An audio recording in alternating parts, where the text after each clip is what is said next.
अस्सलाम वालेकुम दोस्तों, क्या हाल है। उम्मीद करता हूँ कि सब दोस्त खैरियत से होंगे। नदीम वाइस चैनल में खुश आमदीद। बयान किया जाता है कि ज़वाज़ान नामी बादशाह का एक वज़ीर बहुत ही वफ़ादार, नेक और दानिशमंद था। इसकी इन खूबियों के बायस बादशाह भी इसकी बहुत कदर करता था। लेकिन तकदीर इलाही से कुछ ऐसा हुआ कि इस दाना वज़ीर से कोई गलती हो गई। बादशाह को जब इसकी गलती का इल्म हुआ तो इसने वज़ीर की सारी जायदाद जब्त करके कैद खाने में डाल दिया।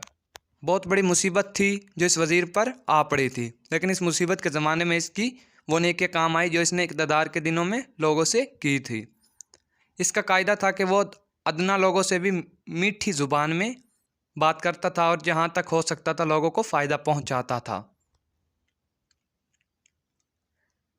अब वो मुसीबत में मुब्तला हुआ तो वो सिपाही और अहलकार इसके मददगार बन गए। यूँ इसे महसूस भी ना हुआ कि वो कैद खाने में है।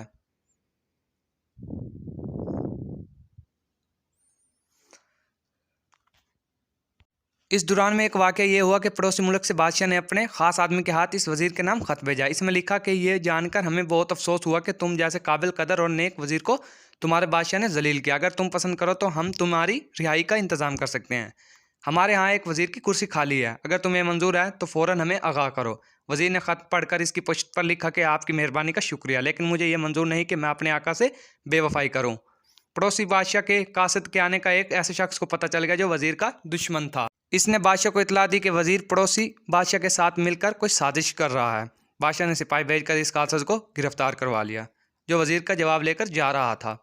बादशाह ने सोच लिया कि अगर ये बात सच निकली तो वज़ीर को फ़ौरन कत्ल करा दूंगा। लेकिन जब बादशाह ने ख़त पढ़ा तो सारा गुस्सा ठंडा हो गया। इस पर वज़ीर की वफ़ादारी पूरी तरह ज़ाहिर हो गई। इसने इसी वक्त इसकी आज़ादी का हुक्म दिया। फिर बादशाह ने इसको पहले से भी ज़्यादा इज्जत दी। मज़ीद वीडियो के लिए मेरे चैनल को सब्सक्राइब करें। वीडियो मुकम्मल देखने के लिए शुक्रिया। अल्लाह निगहबान।